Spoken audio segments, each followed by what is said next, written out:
Every morning, billions of people begin their day with a simple cup of coffee. It's part of our routine. We drink it before work, during meetings, while studying, or simply to enjoy a quiet moment. But have you ever stopped to wonder where the very first cup of coffee came from? The answer takes us far away from modern cafes and busy city streets.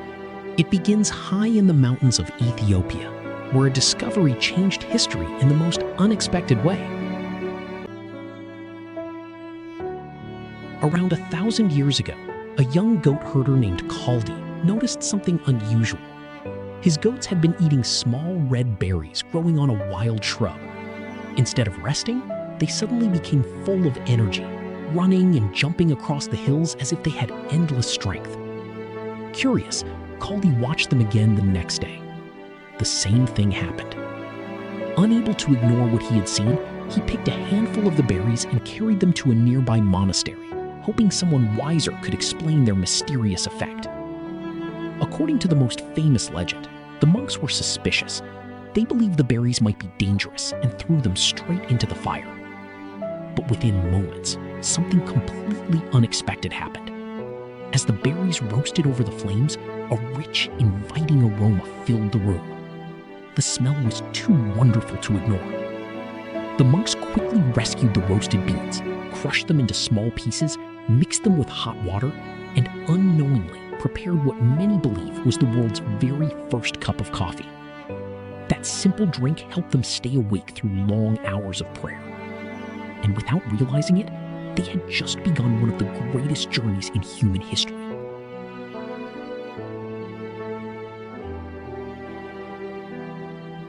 From the mountains of Ethiopia, coffee's journey continued across the Red Sea to Yemen. There, people discovered that these mysterious beans could become something even more extraordinary. Instead of chewing the berries, they carefully roasted the beans, ground them into a fine powder, and brewed them into a rich, dark drink with a deep, unforgettable aroma. For the first time, coffee became more than a wild fruit. It became part of everyday life. Monks drank it during long nights of worship, helping them stay awake and focused through hours of prayer and meditation. Before long, merchants began carrying coffee along ancient trade routes that connected cities across the Arabian Peninsula. As the beans traveled from one marketplace to another, more people discovered their unique flavor and remarkable ability to keep the mind alert.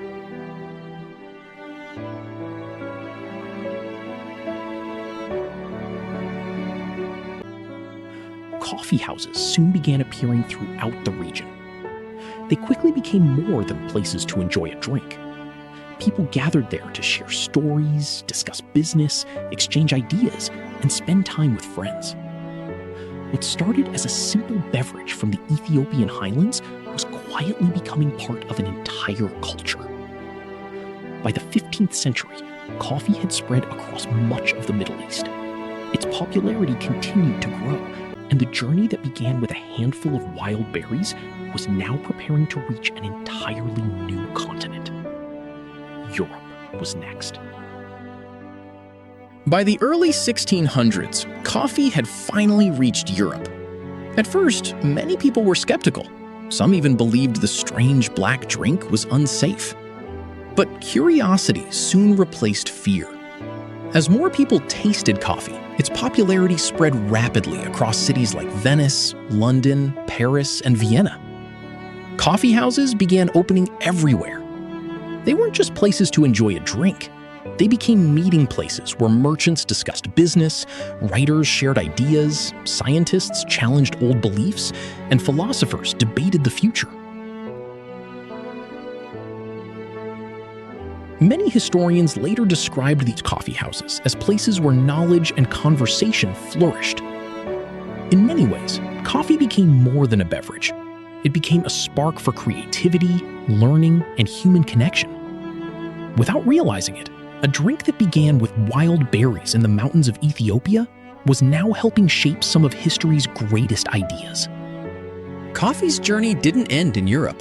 As global trade expanded, coffee plants were carried across oceans to Asia, the Caribbean, and South America, where warm climates proved perfect for cultivation. Among all these regions, Brazil would eventually become the world's largest coffee producer, supplying beans to millions of people across the globe. Today, coffee is grown in more than 70 countries, and over 2 billion cups are enjoyed every single day.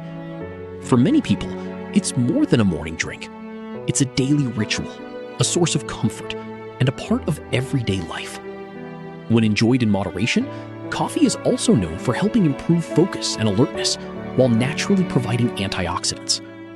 It's incredible to think that one of the world's favorite drinks may have begun with nothing more than a curious goat, a handful of wild berries, and an unexpected discovery in the mountains of Ethiopia. The next time you take a sip of coffee, remember, you're not just drinking a beverage. You're tasting a story that has traveled across continents, inspired generations, and connected people for over 1,000 years. And that is the true origin of coffee.